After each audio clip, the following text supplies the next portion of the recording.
Hello दोस्तों, आज के हम इस वीडियो में साइंस के matter and it's states third chapter जो उसके प्रीवियस ईयर्स क्वेश्चंस करने वाले हैं। जैसा कि हमने कल के वीडियो में कुछ क्वेश्चंस किए थे 1 to 38 किए थे, तो आज जो 39 से जो क्वेश्चन स्टार्ट होने वाला है वो प्रीवियस ईयर के क्वेश्चन इंपॉर्टेंट क्वेश्चंस है। तो चलिए स्टार्ट करते हैं वीडियो को। तो स्टार्ट करते हैं। फर्स्ट क्वेश्चन है हमारा 39 question number up to 1 to 38 जो क्वेश्चन हमने पहले वाले इसके कल के वीडियो में मैंने पोस्ट किया है। बाकी आज के इस वीडियो में हम जो है इस थर्ड चैप्टर के जो है प्रीवियस ईयर के जो इम्पोर्टेंट क्वेश्चंस हैं उसे मैं बताने वाली हूँ। तो स्टार्ट करते हैं। फर्स्ट क्वेश्चन है when an iron nails is dipped in copper sulphate solution the colour of copper sulphate solution fades and brownish layer is deposited over the iron nail. This is an example of. Means iron nail को जब हम dip करेंगे copper sulphate solution में, एक copper sulphate solution है, copper sulphate CuSO4 एक solution है एक कंटेनर में। इसमें अगर हम आयरन की जो नेल्स हैं, आयरन की नेल को हम डिप करेंगे इस सॉल्यूशन में, तो कलर जो होगा कॉपर सल्फेट का वो फेड्स हो जाएगा। फेड्स मतलब हल्का हो जाएगा, और ब्राउनिश जो लेयर है वो डिपॉजिटेड हो जाएगा आयरन नेल में। आयरन नेल में ब्राउनिश कलर की जो लेयर है वो डिपॉजिटेड हो जाएंगे, और इस कॉपर सल्फेट का जो कलर है वो फेड्स हो जाएगा, मीन्स हल्का हो जाएगा। तो ये एग्जाम्पल है किस चीज़ का? तो आंसर होगा हमारा डिस्प्लेसमेंट, क्योंकि कॉपर सल्फेट का जो कलर है वो आयरन नेल पर चला जा रहा है जिसकी वजह से डिस्प्लेसमेंट हो रहा है। एंड रिडॉक्स रिएक्शन मतलब यहाँ पे ऑक्सीजन के साथ नहीं हो रहा है, हाइड्रोजन ये कॉपर सल्फेट जो है सॉल्यूशन फॉर्म में है, तो ये हाइड्रोजन के साथ इसमें हाइड्रोजन जो है रिएक्ट हो रहा है इस नेल में। तो ऑप्शन नंबर थर्ड वन जो है राइट होगा, डिस्प्लेसमेंट हो रहा है and redox reaction. Option number 3 is the right answer होगा।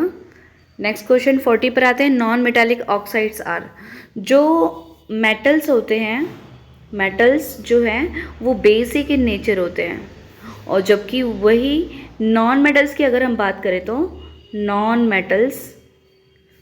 मेटल्स आर जो है एसिडिक इन नेचर होते हैं। तो यहाँ पे पूछे नॉन मेटालिक ऑक्साइड जो है वो are acidic in nature. Option number 4th one जो है वो हमारा राइट होगा।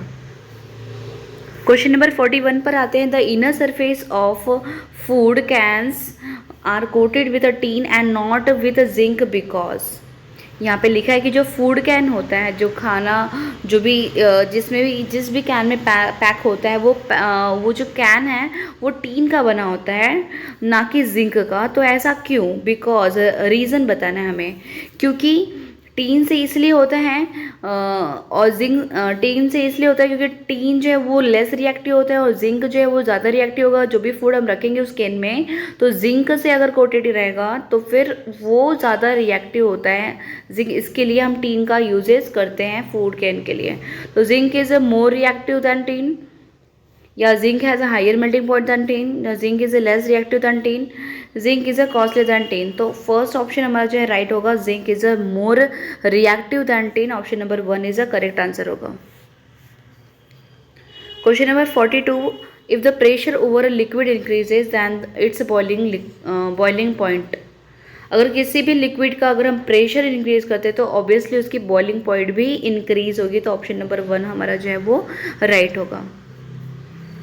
क्वेश्चन नंबर 43 जो है which one of the following alloys contains non metals as one of its constituents. यहाँ पे लिखा है कि कौन से एमलगम या स्टील, ब्रॉन्ज या ब्रास, इसमें से कौन सा एलॉय, ये सारे एलॉय फॉर्म में, क्योंकि इसमें दो या दो से ज़्यादा जो है मेटल्स या नॉन मेटल्स जो है वो उनके कॉम्बिनेशन से ये फॉर्म होता है। तो इसमें कौन से नॉन मेटल्स का कॉन्स्टिट्यूएंट्स है वो बताना है। तो पहले हमें ये पता होना चाहिए कि एमलगम जो है उसमें कौन कौन से मेटल के कॉन्स्टिट्यूएंट से फॉर्म होता है। तो एमलगम जो है वो मर्क्यूरी, एमलगम जो है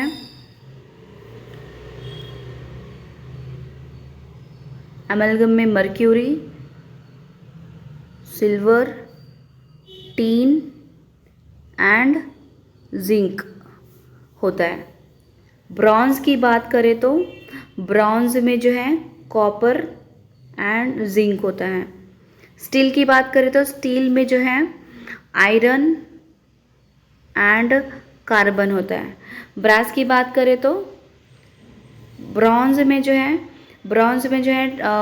कॉपर एंड जिंक ने टीन होता है ब्रॉन्ज में, और ब्रास में जो है कॉपर एंड जिंक होता है। तो यहाँ पे हम अगर बात करें फर्स्ट जैसा एमलगम है, मर्क्यूरी मेटल है, सिल्वर भी मेटल है, टीन भी मेटल है, जिंक भी मेटल है। ब्रॉन्ज की बात करें तो कॉपर और टीन ये दोनों ही मेटल आते हैं। ब्रास की बात करें तो कॉपर एंड जिंक दोनों मेटल है।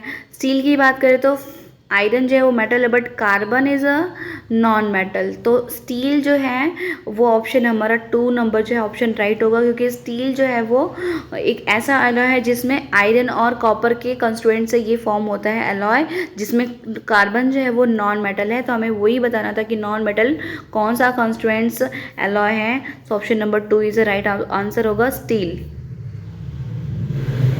Question number 44, phosphorus is kept in water to. जो फॉस्फोरस है उसे वाटर में रखा जाता है, क्यों? क्योंकि वो प्यूरिफाई वाटर को प्यूरिफाई करने के लिए रखा जाता है। नहीं, रॉन्ग है। मेक वाटर सॉफ्ट या वाटर को सॉफ्ट बनाने के लिए, नो। डीनेचर इट, ये भी नहीं आंसर आएगा। Prevent it's contact with oxygen, ताकि फॉस्फोरस जो है वो हम फ्रीली उसको नहीं रख सकते, क्योंकि अदरवाइज वो ऑक्सीजन के साथ रिएक्ट हो जाएगा फॉस्फोरस। इसलिए इसे वाटर में रखा जाता है। तो prevent it's contact with oxygen, ताकि ये ऑक्सीजन के साथ रिएक्ट ना हो, इसलिए फॉस्फोरस को वाटर में रखा जाता है। तो ऑप्शन नंबर 3 जो है वो राइट आंसर होगा। Question number 45, metallic oxides are. जो मेटालिक ऑक्साइड्स होते हैं, जैसे कि अभी हमने बात किया था कि जो मेटल्स होते हैं वो बेसिक इन नेचर होते हैं, और नॉन मेटल्स जो होते हैं वो एसिडिक इन नेचर होते हैं। तो यहाँ पे पूछा है क्वेश्चन कि metals oxides are dash in nature. तो मेटल्स जो होते हैं वो बेसिक इन नेचर होता है। तो ऑप्शन नंबर 3 हमारा जो है वो राइट आंसर होगा, basic in nature. Question number 46, select from the following a set of 3 metals which are found in free states. यहाँ पे पूछा है कि जो ऐसे 3 मेटल्स के नेम बताने हैं, 3 मेटल्स का सेट बताना है जो फ्री स्टेट में फॉर्म होता है। तो कॉपर की बात करें तो कॉपर जो है फ्री स्टेट में नहीं होता है। कॉपर के ऊपर अगर उसे ऐसे ही एटमॉस्फेयर में रख दिया जाए तो फिर वो ऑक्सीडाइज होके कॉपर कार्बोनेट फॉर्म होगा। तो ये जो है नहीं होगा। गोल्ड नहीं है। गोल्ड जो है वो फ्री स्टेट में फॉर्म होता है, इसलिए हम उसको ज्वेलरी के फॉर्म में यूज़ करते हैं। आयरन भी रस्ट हो जाता है, तो ये भी फ्री स्टेट में नहीं होता है। तो गोल्ड होता है बट कॉपर एंड आयरन नहीं होता है। लेकिन हमें 3 मेटल्स के सेट चाहिए, तो यहाँ पे सिर्फ एक ही सेट मिल रहा है, तो फर्स्ट ऑप्शन नहीं आएगा। ऑप्शन नंबर 2 जो है 3 जो है एल्यूमिनियम जो है, या कॉपर हो गया, सिल्वर हो गया। तो कॉपर जो है, एल्यूमिनियम तो नहीं होता है किसी के साथ। कॉपर की बात करें तो कॉपर होता है, कॉपर ग्रीन लेयर आते हैं तो कॉपर कार्बोनेट फॉर्म होता है, तो ये भी नहीं है। सिल्वर जो है फ्री स्टेट में फॉर्म होता है, इसलिए सिल्वर के हम ज्वेलरी वगैरह पहनते हैं। गोल्ड की बात करें तो गोल्ड फ्री स्टेट में पाया जाता है, सिल्वर भी फ्री स्टेट में पाया जाता है, बट आयरन जो है रस्ट हो जाता है, तो ये फ्री स्टेट में नहीं होता है। बट यहाँ पे 2 सेट मिल रहा है, यहाँ पे 1 सेट मिल रहा है, यहाँ पे 1 सेट। तो सिल्वर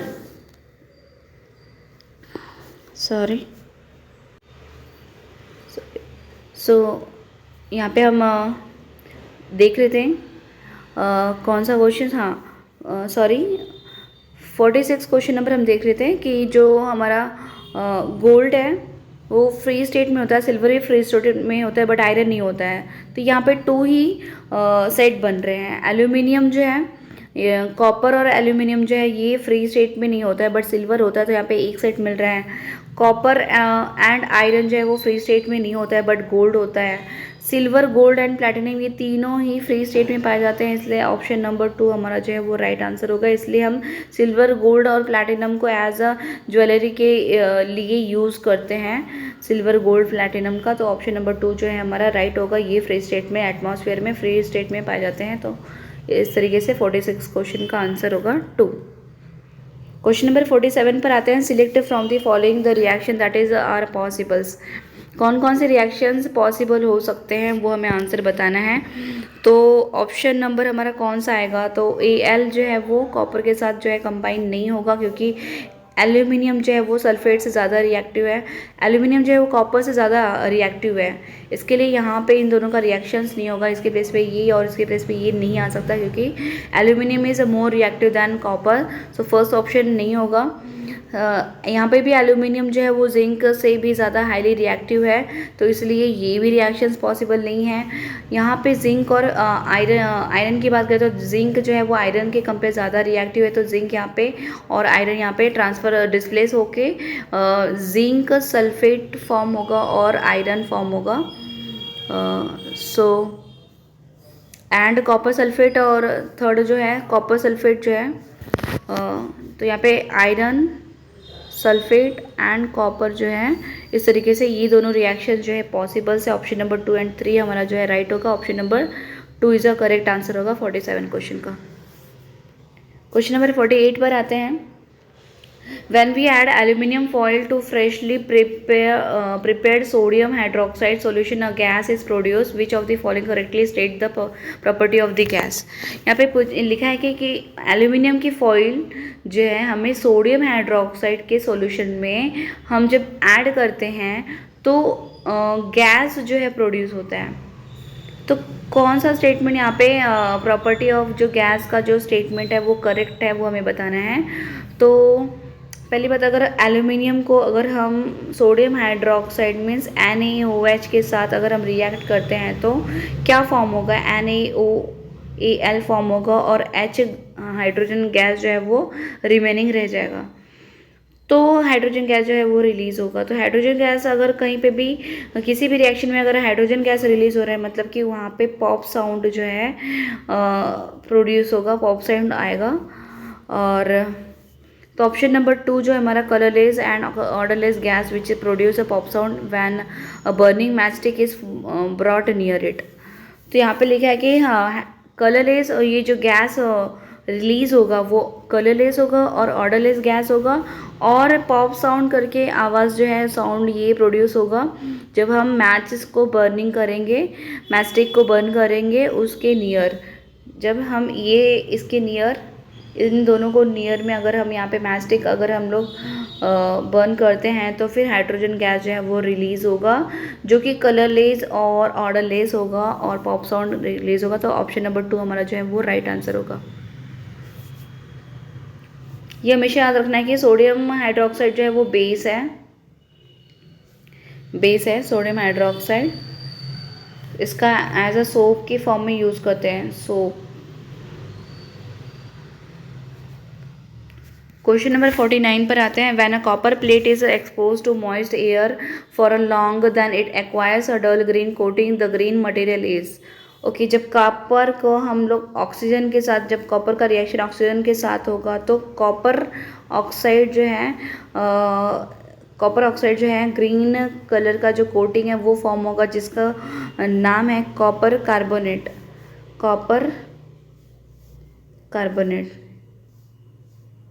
इसे कॉपर कार्बोनेट कहा जाता है। तो copper carbonate a mixture of copper carbonate and a copper hydroxide हो जाएगा। तो CuO2, तो ये कॉपर हाइड्रोक्साइड एंड जो ग्रीन कलर का होता है वो कॉपर कार्बोनेट होता है। तो कॉपर का कार्बोनेट एंड कॉपर हाइड्रोक्साइड ये मिक्सचर जो है ऑक्सीजन के साथ जो कॉपर रिएक्ट होगा तो ये मिक्सचर जो है copper carbonate and copper hydroxide ये फॉर्म होगा। तो ऑप्शन नंबर 4 हमारा जो है राइट आंसर होगा। क्वेश्चन नंबर 50 पर आते हैं। Which one of the following takes place when water transforms from liquid to gases phase. यहाँ पे लिखा है कि वाटर ट्रांसफॉर्म फ्रॉम लिक्विड, जब water transfer from liquid to the gases, जब वाटर जो है लिक्विड से गैसेस फेज में चेंज होगा तो कौन सा जो है स्टेटमेंट टेक्स प्लेस करेगा। तो distance between the particle change, distance change होगा, या कलर चेंज होगा पार्टिकल्स का, या साइज चेंज होगा, या स्ट्रक्चर चेंज होगा। स्ट्रक्चर साइज या कलर तो नहीं चेंज हो सकता है, क्योंकि अगर लिक्विड में है तो पार्टिकल जो है थोड़ा नियरली रहते हैं, डिस्टेंस थोड़ा कम होता है। वही जब हम गैसेस की बात करें तो गैसेस में एटम्स जो है थोड़ा ज़्यादा डिस्टेंस में होते हैं, तो फिर यहाँ पे क्या होगा, डिस्टेंस चेंज हो रहा है, तो distance between the particles change है, तो ये ऑप्शन नंबर 1 जो है वो राइट आंसर होगा। तो लिक्विड की बात करें तो लिक्विड में पार्टिकल्स नियर होते हैं, और गैस की बात करें तो पार्टिकल्स लार्ज डिस्टेंस में होते हैं, तो डिस्टेंस चेंज होगा पार्टिकल्स के बिटवीन का। Option number 1 is the right answer. Question number 51 पर आते हैं। Anita prepared a fresh solution of sodium hydroxide in a test tube. Anita जो है वो क्या करी है कि सोडियम हाइड्रोक्साइड जो कि बेस है, इसको टेस्ट ट्यूब में उन्होंने लिया। टेस्ट ट्यूब है, उसमें सोडियम हाइड्रोक्साइड है, मीन्स NaOH, ये सॉल्यूशंस है। अब उसमें small piece of aluminium foil, उसमें स्मॉल पीस जो है एल्यूमिनियम फॉइल के ऐड कर दिए हैं, और उसके बाद यहाँ पे मैच स्टिक से यहाँ पे बर्न, उस रेसिप के नियर जो है बर्न करेगी। सो नियरली जब बर्न करेगी टेस्ट ट्यूब के नियर, तो पॉप साउंड जो है वो रिलीज होगा। Pop sound indicates that what, अभी जैसा कि हमने पहले के एक क्वेश्चन में हमने बात किया था कि NaOH का जब भी जो है NaOH का जब भी ऑक्सीजन के साथ रिएक्शंस होगा, तो जो है एल्यूमिनियम के साथ रिएक्शन होगा, जब भी NaOH का एल्यूमिनियम के साथ रिएक्शंस होगा तो क्या फॉर्म होगा, NaOAl plus H2 gas release हो। तो H2 गैस रिलीज हो रहा है, मतलब पॉप साउंड हो रहा है। तो किसकी वजह से पॉप साउंड जो है आ रहा है, वो हाइड्रोजन गैस की वजह से। तो ऑप्शन नंबर 1 जो है हमारा वो राइट आंसर होगा। क्वेश्चन नंबर 52 पर आते हैं। Read the following examples from daily life and select the appropriate options. First option दिया है कि जब फूड जब खराब हो जाते हैं, स्पॉइल्ड हो जाते हैं, तो उसमें से फूल स्मेल आते हैं। तो ये केमिकल, ऑब्वियसली केमिकल जो है केमिकल चेंज की वजह से हो रहा है।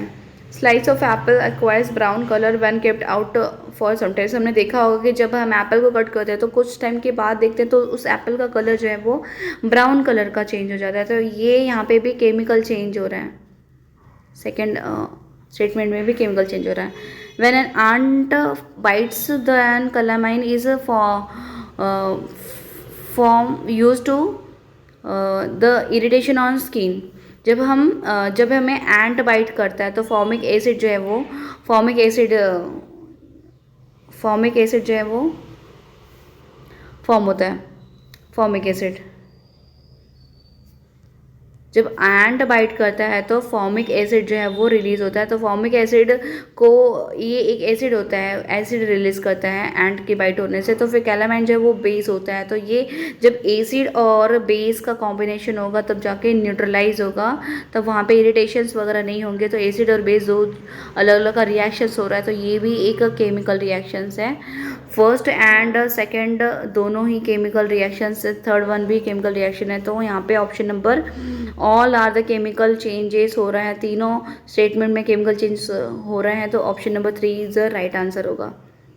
Question number 53, the melting point of a sulphur.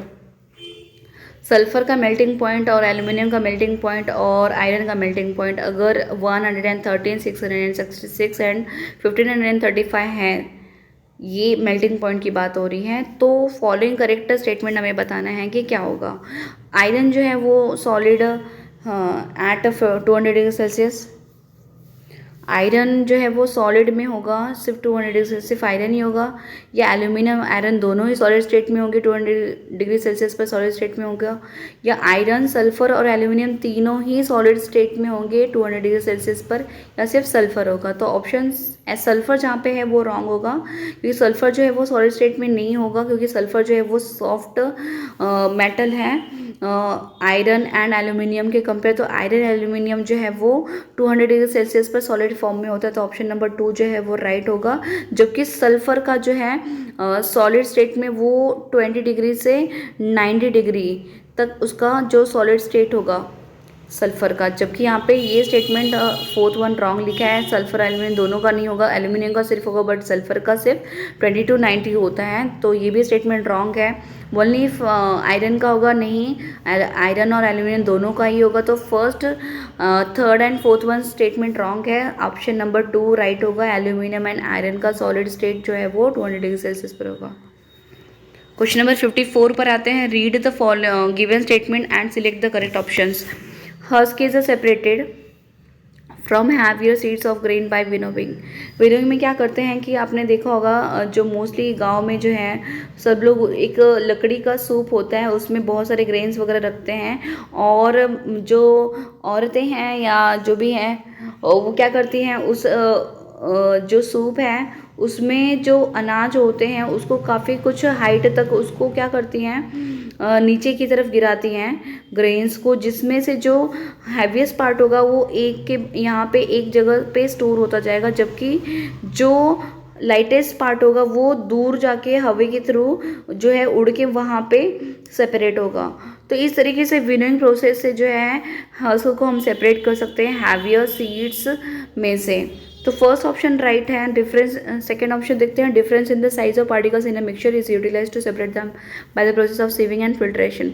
अगर अनाज है, जो गेहूं है, सपोज अनाज है हमारे पास गेहूं का, तो उसमें कुछ कंकड़ पत्थर भी हैं, तो उसको सेपरेट करने के लिए हम सीविंग या फिल्ट्रेशन के थ्रू हम क्या कर सकते हैं, जो है अलग कर सकते हैं। क्योंकि सीविंग में क्या होता है, जो एक चालन टाइप होता है उसमें होल्स होते हैं, उसमें हम ग्रेन्स डालेंगे, तो फिर जो भी जो थोड़ा छोटे पार्टिकल्स होंगे, जो कंकड़ पत्थर होंगे, वो नीचे गिर जाएंगे, और जो गेहूं या अनाज जो रह जाएगा वो इस तरीके से हम उसको सेपरेट कर सकते हैं अलग अलग साइज पार्टिकल्स। तो ऑप्शन नंबर 2 भी राइट आंसर होगा। तो बोथ स्टेटमेंट जो है 1 and 2 are the true option. तो ऑप्शन नंबर 3 जो है वो राइट आंसर होगा। क्वेश्चन नंबर 55 पर आते हैं। A student burns a magnesiums ribbon in a air and dissolve the ash of the ribbon left after burning in distilled water. On pouring one drop each of the solutions, first in blue litmus and then red litmus solution, we would observe that. यहाँ पे लिखा है कि एक student है, वो क्या कर रहा है, मैग्नीशियम रिबन को जो है उसे डिज़ोल्व कर रहा है in air and dissolve the ash of the ribbon left after burning in distilled water. Okay, एक स्टूडेंट ने क्या किया, मैग्नीशियम रिबन उसके पास है, और उसने मैग्नीशियम रिबन का उसने क्या किया, उसको बर्निंग करके जो भी ऐश बचा है उसको एक डिस्टिल वाटर में डाल दिया। उसके बाद जो डिस्टिल वाटर मैग्नीशियम के साथ, वाटर मैग्नीशियम है और डिस्टिल वाटर H2O, तो MgO ये फॉर्म होगा। जब ये दोनों का रिएक्शन होगा वाटर एंड मैग्नीशियम का, तो MgO ये फॉर्म होगा, जिसे हम बोलेंगे मैग्नीशियम हाइड्रोक्साइड। तो मैग्नीशियम हाइड्रोक्साइड क्या है, बेस है। तो ये बेस है, तो ब्लू को जो है रेड में कन्वर्ट नहीं करेगा। ब्लू रेड में तभी कन्वर्ट होता है जब एसिड होता है, और एसिड होता है तो फिर क्या पता कौन सा लिटमस पेपर किस में कन्वर्ट होता है, रेड जो है वो ब्लू में कन्वर्ट होगा। तो रेड लिटमस पेपर जो है वो ब्लू में कन्वर्ट होगा, ना ही ब्लू वाला जो है रेड में कन्वर्ट होगा। तो क्योंकि ये बेस है, जो मैग्नीशियम हाइड्रोक्साइड है, मैग्नीशियम और हाइड्रोजन का जब भी हमने रिएक्शन किया, मैग्नीशियम में जब भी मैग्नीशियम का जो ऐश है उसको बर्न करने पर जो ऐश फॉर्म हुआ है उसमें वाटर जो है हमने ऐड किया, तो एक सॉल्यूशन फॉर्म में हमें मिलता है, जिसे मैग्नीशियम हाइड्रोक्साइड बोलेंगे, और वो बेस होता है, इसलिए रेड जो है ब्लू में कन्वर्ट होगा, ना ही ब्लू रेड में होगा। तो ऑप्शन नंबर देखते हैं कौन सा राइट होगा। ब्लू लिटमस रिमेन्स ब्लू और whereas red litmus turns blue. तो ये ब्लू वाला ब्लू ही रहेगा, बल्कि रेड वाला जो है वो ब्लू में कन्वर्ट हो जाएगा। तो ऑप्शन नंबर 4 जो है वो राइट आंसर होगा। क्वेश्चन नंबर 56 पर आते हैं। Copper can not displace zinc from its salt solution, give the reason. जो कॉपर है वो जिंक को डिस्प्लेस नहीं करेगा सॉल्ट सोल्यूशन में, सॉल्ट सॉल्यूशन में जो है कॉपर जो है वो जिंक को डिस्प्लेस नहीं करेगा, क्योंकि कॉपर जो है वो less reactive with than the zinc. Copper जो है सॉल्ट के सॉल्यूशन के साथ रिएक्ट नहीं करेगा, उस जिंक को डिस्प्लेस नहीं करेगा, क्योंकि जिंक जो है सॉल्ट के साथ सॉल्यूशन के साथ ज़्यादा रिएक्टिव होगा, जबकि कॉपर जिंक के कंपेयर कम होगा। तो copper is less reactive than zinc. Option number 2 जो है वो हमारा राइट होगा। तो ऑप्शन नंबर 2 जो है ओनली 3 ऑप्शन नंबर 3 में दिया हुआ है। तो क्वेश्चन नंबर 56 का आंसर होगा थर्ड ऑप्शन। क्वेश्चन नंबर 57 पर आते हैं the melting point of sulphur. जैसा कि हमने अभी एक पिछले क्वेश्चन में बात किया था कि एल्यूमिनियम हो गया और आयरन हो गया और सल्फर, एल्यूमिनियम और आयरन जो है वो 200 डिग्री सेल्सियस पर सॉलिड स्टेट में होते हैं, जबकि हमने बात किया था कि जो सल्फर है वो 20 to 90 डिग्री सेल्सियस में सॉलिड स्टेट में होते हैं। तो 20 to 90, तो ये ऑप्शन और ये ऑप्शन तो राइट है। सल्फर जो है सॉलिड स्टेट में हो जाता है 20 और 90, और sulphur is a liquid at 40 degree Celsius. और सल्फर जो है लिक्विड स्टेट में कन्वर्ट होगा जब उसको 400 डिग्री सेल्सियस मेल्टिंग पॉइंट, अगर जब टेम्परेचर जो है सल्फर का 400 डिग्री सेल्सियस पे होगा तो वो लिक्विड फॉर्म में चेंज हो जाएगा। तो ऑप्शन नंबर सेकंड भी राइट है, बट ऑप्शन नंबर 400 पर ही लिक्विड फॉर्म में हो जा रहा है, तो 450 से तो फिर वो गैसेस फॉर्म में चेंज होना स्टार्ट करेगा। तो ऑप्शन नंबर जो 3 है वो इनकरेक्ट स्टेटमेंट है। तो यहाँ पे पूछा है कि incorrect which of the following statement is incorrect. अगर सल्फर का मेल्टिंग पॉइंट 113 डिग्री सेल्सियस है और बॉइलिंग पॉइंट जो है 445 डिग्री सेल्सियस है, तो इनकरेक्ट स्टेटमेंट क्या होगा? इनकरेक्ट स्टेटमेंट जो है वो 450 degree Celsius, means option number 3 जो है वो राइट आंसर होगा। क्वेश्चन नंबर 58 पर आते हैं। क्वेश्चन नंबर 58 जो है हमारा, कैंडल को अगर हम बर्न करते हैं तो उसकी साइज़ डिक्रीज होगी, ऑब्वियसली राइट है। मेल्टिंग ऑफ वैक्स, वैक्स जो है मेल्ट होगा, ये भी राइट है। Flame and suit can be seen, flame suit भी दिखाई देगा। मेल्टेड वैक्स ऑल्सो सॉलिड, जो मेल्टेड वैक्स होगा वो अगेन सॉलिड फॉर्म में कन्वर्ट होगा, तो ये भी राइट है। From the above observation which one of the following is a correct. ऊपर जो ऑब्जर्वेशन दिया हुआ है उसमें से कौन सा करेक्ट है? तो क्या दिया ऑप्शन में? Only one is a physical change. पहले हम बात करेंगे कि इसमें फिजिकल या किस में केमिकल चेंजेस हो रहा है। तो साइज़ की बात हो रही है तो यहाँ पे फिजिकल चेंज होगा, physical change. There is a melting of wax, wax जो है मेल्ट हो रहा है, तो मतलब सॉलिड टू लिक्विड में कन्वर्ट हो रहा है, तो फिर यहाँ पे भी स्टेट का चेंज हो रहा है, तो फिजिकल चेंज होगा। मेल्टेड वैक्स ऑल्सो सॉलिड, जो मेल्टेड वैक्स है वापस से सॉलिड स्टेट में चेंज हो रहा है, तो स्टेट चेंजेस की बात हो रही है, तो फिजिकल चेंज होगा। Flame and suit can be seen, जो फ्लेम या सूट दिखेगा हमें वो केमिकल चेंज होगा। तो ऑप्शन नंबर हमारा कौन सा राइट होना चाहिए? Only 3 is a chemical change हो रहा है, एंड बाकी सारे जो हैं ऑप्शन 1, 2 एंड 4th वन जो है वो फिजिकल चेंज होगा, तो ऑप्शन नंबर 2 जो है वो राइट आंसर होगा। 58 का option number 2 right answer. Question number 59 पर आते हैं। सोडियम एंड पोटेशियम्स, सोडियम या पोटेशियम को जो है हम केरोसिन में स्टोर करते हैं, क्योंकि क्लास 8 स्टूडेंट के जो हैं वो रीज़न बता रहे हैं। क्या बता रहे हैं reason? Both are highly reactive and react with carbon dioxide in atmosphere. Atmosphere में जो कार्बन डाइऑक्साइड है उसके साथ रिएक्ट हो जाते हैं, ये रॉन्ग स्टेटमेंट है। Both are highly toxic and gives off toxic fume, दोनों ही टॉक्सिक और टॉक्सिक फ्यूम जो है वो रिलीज़ करेंगे, तो ये स्टेटमेंट जो है राइट होगा। Both are highly reactive and react with oxygen in atmosphere, atmosphere में प्रेजेंट ऑक्सीजन के साथ रिएक्ट होंगे, दोनों ही रिएक्टिव और ऑक्सीजन के साथ जो है रिएक्ट होंगे, तो ये भी ऑप्शन जो है राइट होगा। Kerosene helps cut off the reaction of the metals with oxygen in the air, तो केरोसिन हेल्प करता है मेटल्स को कट ऑफ रिएक्शन के लिए, तो जो एयर में प्रेजेंट ऑक्सीजन के साथ, तो फिर इसलिए ये भी ऑप्शन जो है रॉन्ग होगा। तो ऑप्शन नंबर 2 एंड 3 जो है वो राइट ऑप्शन होगा कि सोडियम पोटेशियम जो है वो उसको केरोसिन में इसीलिए रखा जाता है ताकि वो ऑक्सीजन के साथ रिएक्ट ना हो, और अगर और ऑक्सीजन के साथ रिएक्ट होगा तो वो काफ़ी टॉक्सिक होगा और उसमें से टॉक्सिक फ्यूम्स भी रिलीज होंगे, तो option number 2 and 3 is the right answer होगा। तो यहाँ पे देखते हैं कि 2 एंड 3 जो है वो ऑप्शन नंबर 4 में है, ऑप्शन नंबर 4 जो है 2 एंड 3 है, तो ऑप्शन नंबर 4 जो है वो हमारा राइट आंसर होगा। तो option number 4 is right answer. तो इस तरीके से हमारा प्रीवियस ईयर का जो क्वेश्चन है इस मैटर एंड इट्स स्टेट से रिलेटेड जो प्रीवियस ईयर के जो क्वेश्चन थे वो मैंने सारे कंप्लीट करा दिए हैं। तो आई होप आपको ये वीडियो अच्छे से समझ में आया होगा, मैटर एंड इट्स स्टेट का प्रीवियस ईयर जो क्वेश्चन है। तो हमने सारे ऑलमोस्ट क्वेश्चंस कंप्लीट कर लिए हैं। तो अगर आप इस वीडियो को देखते हैं, इससे पहले वाले जो वीडियो है उसे भी आप देखिए, क्योंकि वो चैप्टर से रिलेटेड है। और ये जो प्रीवियस आज का ये जो वीडियो है, इसमें हम प्रीवियस ईयर के क्वेश्चंस जो है डिस्कस किए हैं। तो दोनों ही वीडियो देखना बहुत ही इंपॉर्टेंट है। मैटर एंड इट्स स्टेट का एक्सप्लेनेशन हमने अच्छे से किया है। अगर आपको ये वीडियो समझ में आया हो तो लाइक, सब्सक्राइब एंड शेयर ज़रूर कीजिएगा। And thank you for watching my this video.